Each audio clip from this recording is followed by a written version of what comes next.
Hello everyone, I'm here to discuss about the very famous agriculture visa. So this visa, the legislation for this visa was released by the Department of Home Affairs on the 30th of September 2021. This visa is under subclass 403 under the agricultural worker visa stream. So far, we have the legislation. So I'll just be discussing with you what's the requirement in terms of the visa itself, but there will be requirements that will be set by the DFAT, and that's what we don't have yet as of now. All right, so what are the requirements? So first things that you need to know is how much is the visa fee? The visa fee for this is $315. The application for this visa should be made outside of Australia. So many of you would ask, you're already here, you're on a student visa, can I apply for this visa? The answer is no, because you should be outside when you apply for this visa. The applicant should be participating in the Australian Agricultural Worker Program administered by the Foreign Affairs. So that's what I said, right? There are requirements from DFAT. To apply for this visa, you should have a sponsor who is a temporary activities sponsor or is applying to become one, and is also a participant of the Australian Agriculture Worker Program.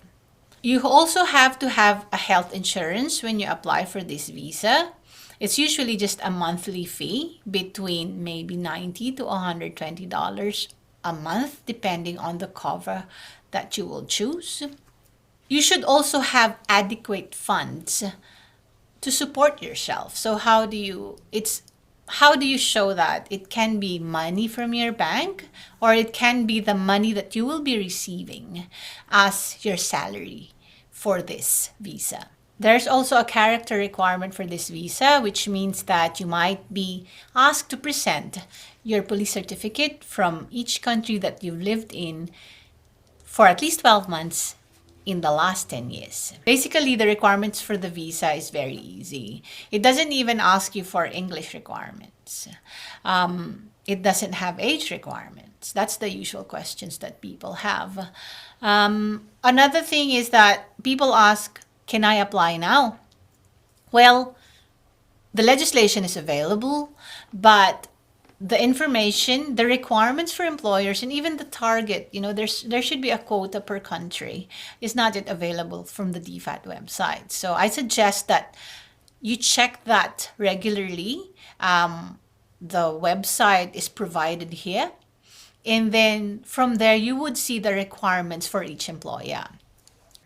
So people might say that, okay, I don't have much skills, right?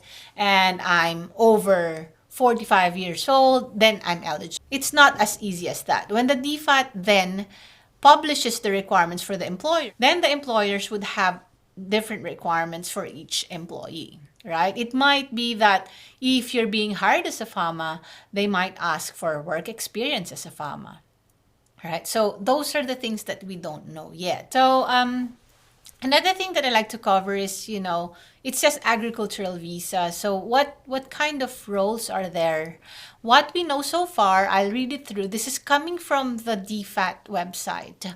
It says that the visa will be available to skilled, semi-skilled, and low-skilled workers across a broad range of agricultural industries, including meat processing and the fishery and forestry sectors. Okay, so it's not just farming, there's forestry as well, there's fishery.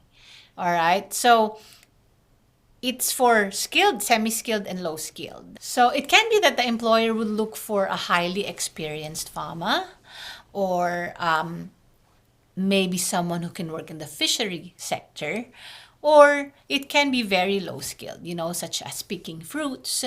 But then again, up to this point, we don't have the full requirements yet. And therefore, it's very hard to decide whether you're eligible for this visa or not.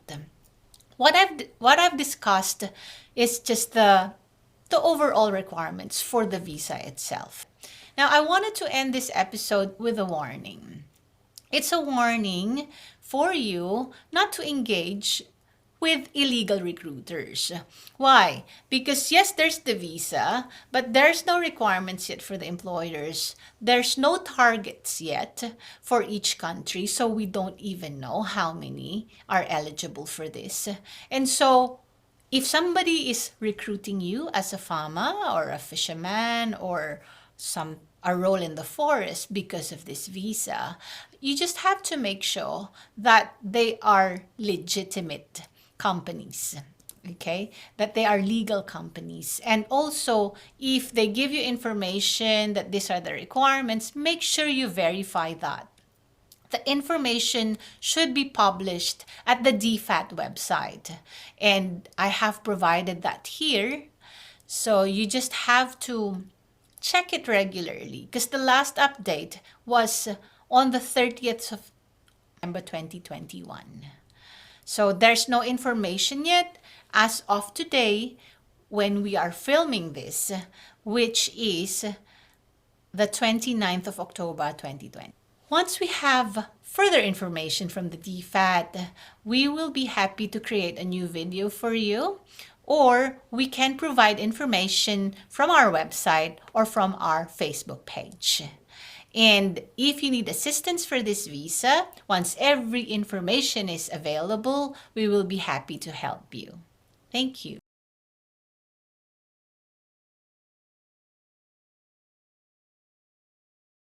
If you want to check if you're eligible to migrate in Australia, please visit our website, www.bridgeaus.com.au, for a free initial assessment.